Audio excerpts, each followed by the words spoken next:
Good morning, and welcome to the Grim. I'm your host, Kristen.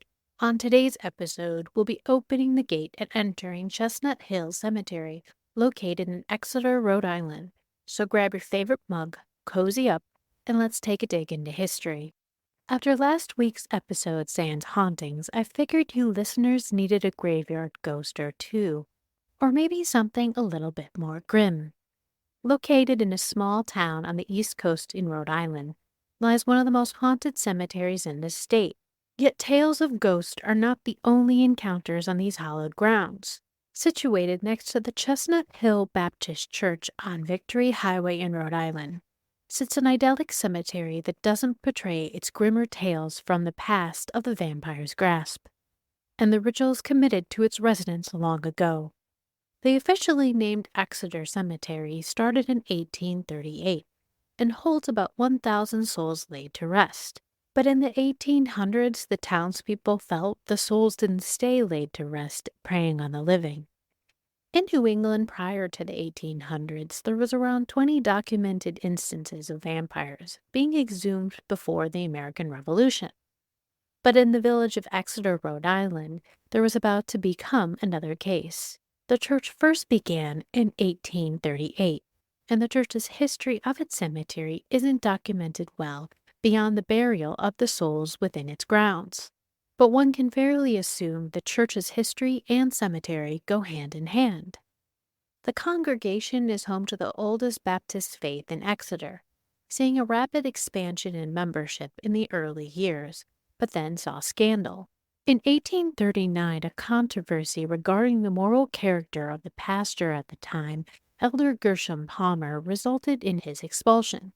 This led to his supporters also following him from the church till 1845, when they reconciled with the parent church but never really fully rejoined. The church only had 188 members and never regained its membership again. This was also affected by the declining population in the late 1800s in rural areas of Rhode Island, caused by new railroads and the promise of richer land to the west. It lured young men away, and the tragic losses of the Civil War, with the small town's population, made it extremely sparse. One family in particular would find itself part of an epidemic unknown to many at the time. Farmers George and Mary Brown lived a quiet life on their farm with their two oldest daughters, Mary Olive and Mercy Lena, and one son, Edwin. This was part of the time period that consumption, now known today as tuberculosis or TB, was the leading cause of death. The bacteria of the illness was just discovered in 1882, but being a rural community, they weren't connected well enough with the world to know about the discovery. And there also wasn't a vaccine just yet, putting many still at risk and the Brown family right in consumption's path. The mother, Mary, was the first to fall ill in the family, passing away in 1883. Beloved by many in the community, her funeral was attended by a lot of the local townfolk, with her obituary saying the last few hours she lived was of great suffering, yet her faith was firm and she was ready for the change. The following year, the oldest daughter, Mary Olive, took ill rapidly and died at the young age of 20. The Brown family then experienced a few years of better luck until their son Edwin's health began to fade. Fearing of also being taken by illness, he consulted with a local physician who suggested he and his wife move to Colorado Springs to regain his health. But his sister Mercy, who went by Lena, would see her turn next in illness. Fearing for his sister's life and the possibility of not saying goodbye, Edwin rushed back to Rhode Island to be by her side. Mercy then passed away in January of 1892 at just 19 years old. Due to the cold weather during her death, Mercy's body was kept in a receiving crypt in the cemetery and unable to be buried in the frozen ground. This was a common practice back in the time before technology would enable digging during the colder months. To this day, older cemeteries still have receiving crypts if you look closely for them, sometimes appearing as a crypt or a vault. Edwin was now back in Rhode Island and sadly still saw his health declining. The Browns' neighbors, though, started taking notice of the family's bad string of luck with illness, and they settled on the possibility that it wasn't just sickness or a bad immune system, They decided the family was suffering from being in the vampire's grasp. Common in the late 1800s, a vampire panic had taken hold of the world, or a lack of understanding of the illness consumption. The fear of consumption led some residents digging up their past loved ones or neighbors while looking for vampires and lurking blood-sucking spirits, believing the illness was an effect of vampires, not bacteria.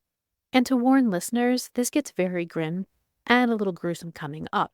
So if you're squeamish, I'd suggest not listening ahead.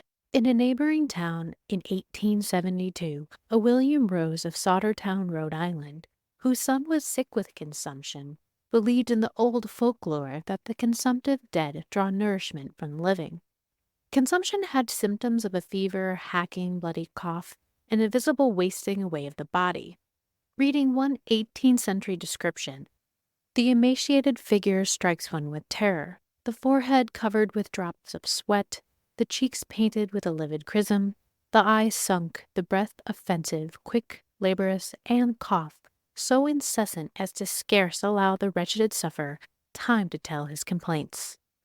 The symptoms progressed in such a way that it seemed like something was draining the life and blood out of somebody. Rose went looking for a recent victim of consumption, hoping to save his son by burning the vitals of the dead. Assisted by a local Indian, he built a fire near a grave, exhumed the body of a 12-year-old boy, hoping to complete the ritual, but he was beyond decay. He then proceeded to exhume the body of a 7-year-old girl, who he was able to remove the remaining vitals and burn them in the fire, completing the ritual. To add to the extreme nature of the story, he had witnesses to his actions, as they wanted to watch him commit these foolish and superstitious acts. Needless to say, he didn't obtain permission from the families prior, and caused quite the stir in town. But Rose wasn't the only one in Rhode Island with his so-called foolish and superstitious acts. Others in neighboring towns also attempted to save loved ones with the same actions. Looking into exhumations, Rose might have been one of the first, but he definitely wasn't the last. Rhode Island's rural setting had cases around, but they were more hush-hush than other communities in Maine or Massachusetts. Normally only family and neighbors like Edwin's case would step in, but other communities saw town fathers voted on the matter, or medical doctors and clergymen giving their blessings or even going further and pitching in. The ritual needed was said to entail burning the deceased heart and at times other vital organs, and then sometimes inhaling the smoke as a cure, or the ill consuming the ashes in a drink after. Varied accounts also document beheadings or overturning the deceased face down in their graves, making them unable to rise from the dead. Yet not one was successful in curing or being freed from the vampire's grasp, all passing away from illness. There are still struggles today to fully understand the public hysteria at the time, but each of the accused vampires was amidst the consumption outbreak. New England folklorist and scholar Michael Bell has discovered almost 100 exhumations of graves in the area related to the vampire suspicion. The coffin would be in good condition, but cadavers would be beheaded, chest torn open, and various bones from the lower body crossed over the chest. Most rural families fell ill with consumption and did see their standard physician like Edwin, but sought to blame early victims for the loss of their loved ones, believing those gone before them picked or preyed upon family members who fell ill. The failed attempts from others to free themselves from the vampire's grasp didn't stop the Browns family from attempting to cure Edwin with their folk ritual. George Brown, influenced most likely by his neighbors and perhaps the loss of his daughters and wife, decided to attempt to save Edwin by performing the folk ritual. With his father's blessing, but notably not his assistance, Edwin, neighbors, and the doctor dug up the graves of his mother and his sister Mary Olive in March of 1892. The result wouldn't be pretty, as both women had passed for years, leading to severely decomposed bodies. Mercy Lena, Edwin's sister, had yet to be buried, though, with her coffin still in the receiving crypt from her passing in January. Upon opening her coffin, they found Mercy Lena turned sideways, leading to further evidence to the neighbors and the doctor that she was indeed a vampire.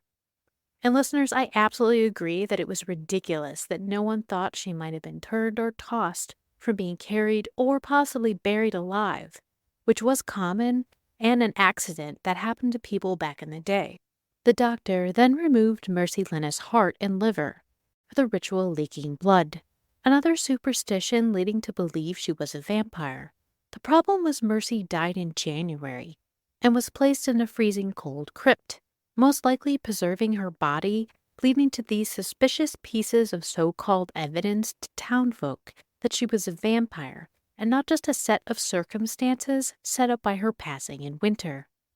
Some accounts of the story vary, saying that Mercy Lena was buried and then exhumed from the ground, but the results are just the same. The group, then taking her organs, set them on fire on a rock in the cemetery. The doctor collected the ashes, mixing them with a liquor, and had Edwin drink the concoction. Yet Edwin, just like the others who had tried and failed miserably with the folk ritual, only lived 6 more weeks, dying in May of 1892. Mercy Lena is said to haunt Chestnut Hill Cemetery. Blue lights are claimed to be seen floating close to her grave on the Brown family plot beneath the evergreen tree.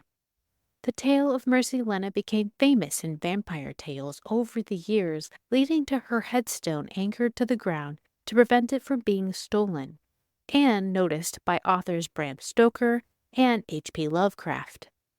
Stoker reportedly had newspaper clippings of her story found in his possessions after passing, perhaps giving influence to his famous novel Dracula. Lovecraft was a Rhode Island resident who lived in Providence nearby and mentioned her in his short story, The Shunned House. Visitors can sign a guest book if you visit Mercy Lena that can be found in a Tupperware box in the cemetery. Sadly, the quiet coastal New England life in this sleepy rural town wasn't so quiet as it seemed in the 1800s. Visitors do leave her mementos and pennies, hoping to see Mercy Lena when visiting. The cemetery does have intermittents, so please be respectful if you plan on strolling through, and vampire hunts are not appreciated. Sadly, Mercy Lena's grave is known and remembered for all the wrong reasons that she would never foresee during her lifetime. The rest of Chestnut Hill Cemetery residents might not be as famous, but are definitely more fortunate than Mercy's case. Her father, George, lived to see the consumption or tuberculosis vaccine in his day, only causing one to wonder if he ever regretted giving his blessing for Edwin's ritual. But one may never know. The grave grind for Chestnut Hill Cemetery is an iced lavender cold foam matcha from Sophie's Brew House, close by in Exeter, Rhode Island. For more honorary grinds, please visit the-grim.com for more information. But for now, we're closing the gate on Chestnut Hill Cemetery. We hope you enjoyed our dig into history. If you did, subscribe today and join us next time when we open the gate on the Grim.